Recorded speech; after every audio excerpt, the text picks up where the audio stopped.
તો એવી રીતે ભગવાન શ્રીજી મહારાજ પધાર્યા, એમના સંતો 500 પધાર્યા. એમને આપણ જીવનમાં એવું જીવન જીવ્યા કે એના જીવનમાંથી પ્રેરણા, એને કંઈ વાત કરવી ના પડે, એ વાત ના કરે, એમાં એમનું જીવન જે જીવે છે એ જ એમનું એ છે. કંઈ ઉપદેશ આપવાનો નથી, કંઈ નથી એમાંથી. પણ એ આપણે જોવું નથી. અત્યારે સિનેમા નાટકને મુલતાન બની જવાનું.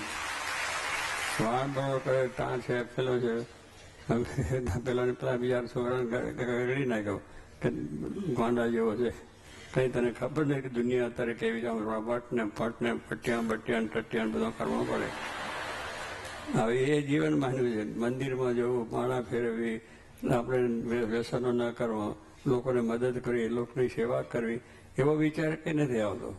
પણ બસ પોતાનું જીવન બધા, જીવન બરબાદ, પૈસા બરબાદ, જિંદગી બરબાદ અને કુટુંબ બરબાદ, બધું જ એમાં બરબાદ થાય એવું.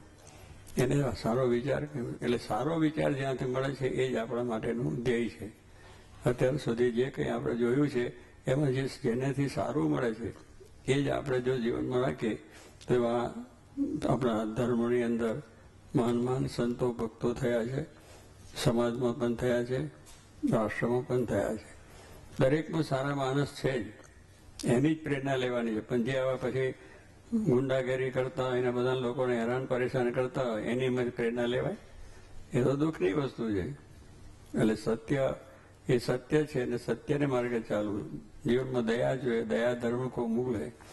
બધા ઉપર દયા રાખવી. જીવ પ્રાણી માત્ર ઉપર આપણે તો શાસ્ત્રો હોય, જીવોને પણ ખોટી રીતે મારવા નહીં, એને જીવવા દો. આપણે એને જીવન, આપણે આપણું જીવન શું છે માણસનું, કે આપણે જીવન બીજા પણ જીવે, એ આપણો ધ્યેય હોવો જોઈએ.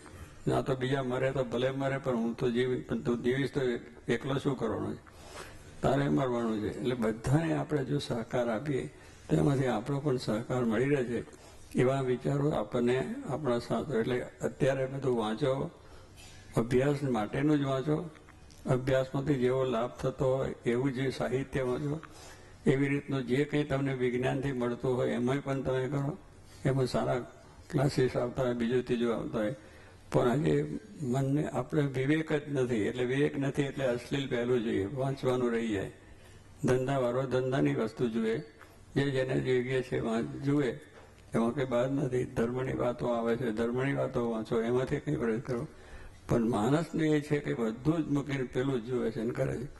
વિવેક નથી એને. એ સારું શું ને નરસું, જ્યાં સુધી વિવેક નહીં આવે ત્યાંથી સારા વિચારો. વિવેક આપે કોણ? ગુણાતીતાન સ્વામીએ વાત કરી કે સત્સંગ કરતા કરતા વિવેક આવે છે. સત્સંગ એટલે સત્પુરુષો, જે મહાન, જે પોતે સાચું જીવન જીવી રહ્યા છે, જેમાંથી પ્રેરણા મળે, એના થકી, એના સમાગમથી, એના વિચારોથી આપણામાં વિવેક આવે છે. સાચું શું ખોટું શું, ખરાબ શું ને ખરાબ, ધર્મ ને અધર્મ શું છે એને ખ્યાલ આપણને આવે. એનું નામ વિવેક. વિવેક એટલે આવો પધારો બેહાડ હોય તો આપણો બાહ્ય વિવેક છે, રાખવું પણ જોઈએ. પણ એ વિવેકથી આપણે ઊંડું જ્ઞાન નહીં થાય કે આપણે કઈ જાતનું જીવન જીવવું જોઈએ, આપણી લાઈફ એટલે આપણું જીવન કેવી રીતે બનાવવું જોઈએ. એ જ્યારે આવા સાચા માણસો, સાચા પુરુષો મળે, એના સમાગમથી જ આપણને વાત બની જાય, એમાંથી જ આપણું જીવન સારું બની જાય. અને એ રીતે વિવેક બતાવ્યો છે. તો એ વિવેક સાથે બધું બોલવું, ચાલવું, બેસવું, ઉઠવું, કામ કરો, અભ્યાસ કરો, નોકરી કરો, ધંધો કરો, વ્યવસાય કરો, સમાજ સેવક થાવ, રાષ્ટ્ર સેવક થાવ, ભગવાનના ભક્તો પણ આ જ વિચાર આપણે હોવો જોઈએ. એ જ વસ્તુ છે કે આપણે સારા થવું છે. સારા એટલે આપણે બહુ પટિયા પાડીને પડો એ સારા કહેવાય નહીં. એમાં અત્યારે સારા છે, અપટુડેટ બધું. એટલે એ તે વાળ વધારે છે એટલે કંઈ એમાં મળે છે તને. પણ હાવ ખોટે ખોટું એમાં પછી તેલ નાખવાનું, પાડવાનું, આમ વળવાનું, તેમ કરવાનું, અડધો કલાક તો એમાં જાય. પટ્ટિયા પાડવામાં, ડ્રેસ પહેરવાની અંદર થાય. અને પાછા 25-25 ડ્રેસ હોય એટલે બાથરૂમની અંદર જઈને પછી નીકળે, પછી કયો જાતનો મારે ડ્રેસ પહેરવો કે હું સારો દેખાઉં, એવો ટાપ ટીપ કરીને 1 કલાક સુધી વિચાર કરીને આમાંથી એક નક્કી કરીને પહેરીને આવે. પછી બહાર જાય તો કે અહીં મુફલીસ, આ શું તું પહેરીને આવે? મૂડ ઉતરી ગયો. કલાક મહેનત કરીને, કલાક મહેનત કરી, પેલો મુફલીસ છે. એટલે આવી દુનિયા છે અને દુનિયામાં આપણે આવા તમાશા કરીએ છીએ. કંઈ જરૂર નથી એની. તમને કપડાં પહેરવા જોઈએ. શરીર છે એને કપડાં પહેરવા માટે જોઈએ. તમે સારા પહેરવા, ગમનો પહેરવા, એનો કોઈ મહત્તા નથી. તમારું જે બધા હીરા થવાની વાત કરી એમને હીરા એમ નહીં થવા, એ ખોટા હીરા છે, એની કોડીની કિંમત છે.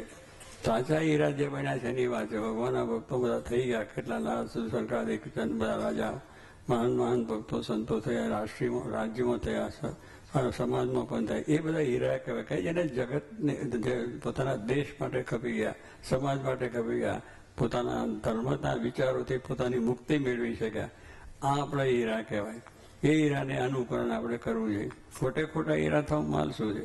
એની કોડીની કિંમત, એની કિંમત ના એ ફૂટા બધા. હીરો દેખાય સારો ચકચકા, પેલા સારો છે એના કરતા એનો ચકચકાટ વધારે. અને બધું આમ લાટા રંગ કરે ને એટલે લોકોને લાગે વાહ વાહ વાહ વાહ.